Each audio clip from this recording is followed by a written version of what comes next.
नमस्कार. मी मोरेश्वर.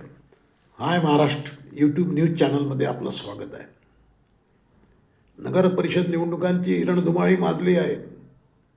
उद्या नगर परिषदेसाठी मतदान आहे. परवा निकाल आहे. त्या हिशोबाने सारेच राजकीय नेते प्रचारात आज भिडले होते. रात्री 10 पर्यंत प्रचार आहे. त्यामुळे आजचा शेवटचा दिवस हा कतलचा दिवस होता. संजय राऊत आजारपणानंतर पहिल्यांदाच मीडियापुढे आले आणि त्यांनी भयंकर दावे केले आहेत. त्यांच्या दाव्यावरून एकूणच अशी शंका घ्यायला जागा आहे की ऑपरेशन लोटस पुन्हा सुरू झालं आहे का? ऑपरेशन कमळ पुन्हा सुरू झालं आहे का? संजय राऊत म्हणाले की एकनाथ शिंदेचे 35 आमदार फुटणार आहेत. या निवडणुका झाल्या की पुढे फुटतील. एकनाथ शिंदेचे 35 आमदार फुटणार आहेत. आता संजय राऊतांचा आरोप आहे तो. त्यामुळे तो कितपत खरा वगैरे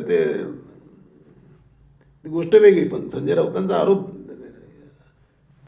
दीड महिना त्यांनी विश्रांती घेतली, त्यानंतर पहिल्यांदाच बोलले ते आणि सनसनाटे बोलले, मीडियाला काम दिलं.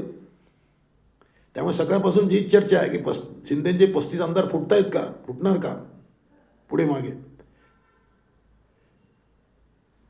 तर त्याला जोडीला काँग्रेसचे नेते, माजी प्रदेशाध्यक्ष काँग्रेसचे नाना पटोले हेही मैदानात आले. नाना पटोले म्हणाले की एकनाथ शिंदेचेच नव्हे तर अजितदादांचे आमदार फुटतील. म्हणजे अजून गोंधळ वाढला. नाना पटोले म्हणतात शिंदेचेच नाही तर अजितदादांचे आमदार फुटतील. एकूण फोडाफोड सुरू झाली आहे. म्हणजे नगर परिषद निवडणुका जाहीर झाल्या आणि भाजपने फोडफाड सुरू केली. कल्याण डोंबिवलीपासून सुरुवात झाली आणि सर्व एकच हंगामा उडाला. त्यामुळे या नगर परिषद निवडणुका खरं तर स्थानिक कार्यकर्त्यांच्या निवडणुका आहेत, पण त्यात नेते उतरले. मुख्यमंत्री कामधाम सोडून प्रचारात भिडले आहेत. 18 तास धावतायत, प्रचार करतायत, गोट्या फिट करतायत. या निवडणुकीत एक वैशिष्ट्य हे आहे की या निवडणुकीत कुणी प्रदेशाध्यक्ष चर्चेत आला, वादग्रस्त बनला. त्याचं नाव आहे रवींद्र चव्हाण. रवींद्र चव्हाण हे भाजपचे प्रदेश भाजपचे अध्यक्ष आहेत. विरोधकांनी आणि खास करून शिंदे सेनेने रवींद्र चव्हाण यांना टार्गेट केलं आहे. कोकणात कणकवलीमध्ये राणेंचे पुत्र निलेश राणे यांनी तर रवींद्र चव्हाण यांच्यावर हल्ला केला आहे. निलेश राणे म्हणाले की बाबा रवींद्र चव्हाण आल्यानंतर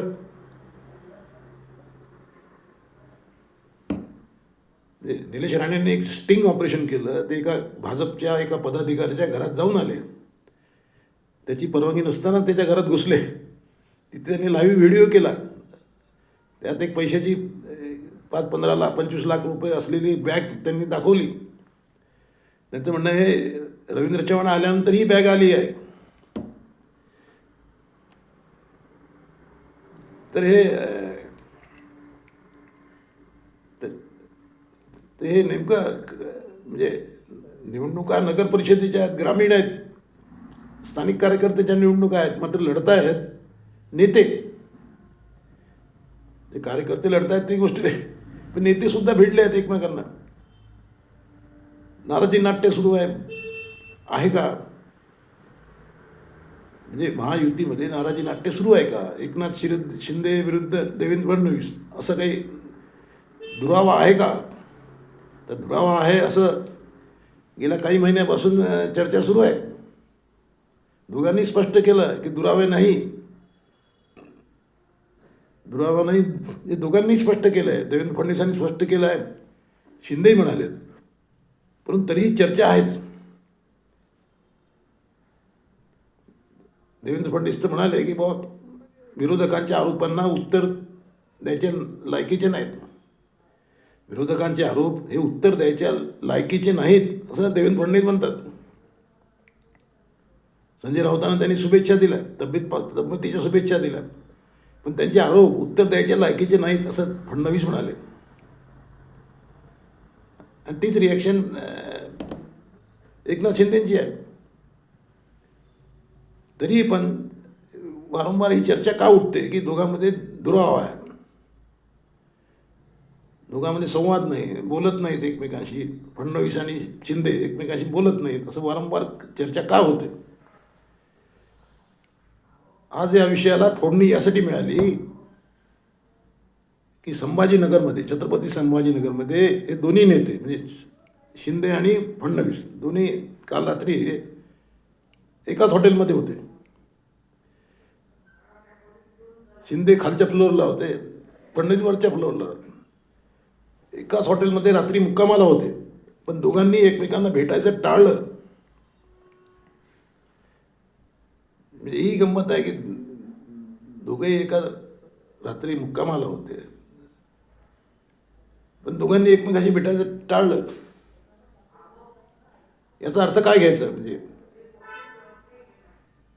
आता त्यांनी स्पष्ट खुलासा केला की आम्ही कार्यक्रमात व्यस्त होतो, रात्री उशिरा आलो, तेव्हा भेट झाली नाही. आम्ही रोज, देवेंद्र तर म्हणाले आम्ही फोनवर बोलतो रोज, उद्या आम्ही भेटणारच आहोत. शिंदे म्हणाले आमच्या दोघांचं शेड्यूल वेगवेगळं होतं, त्यामुळे भेट होऊ शकलं नाही. आता एकूणच सर्व संशय कल्लोळ सुरू राहणार आहे. जो पण निकाल येत नाही, 3 तारखेला निकाल आहे, त्यानंतर वेगळा अंक सुरू होईल. कॉमेंट करा.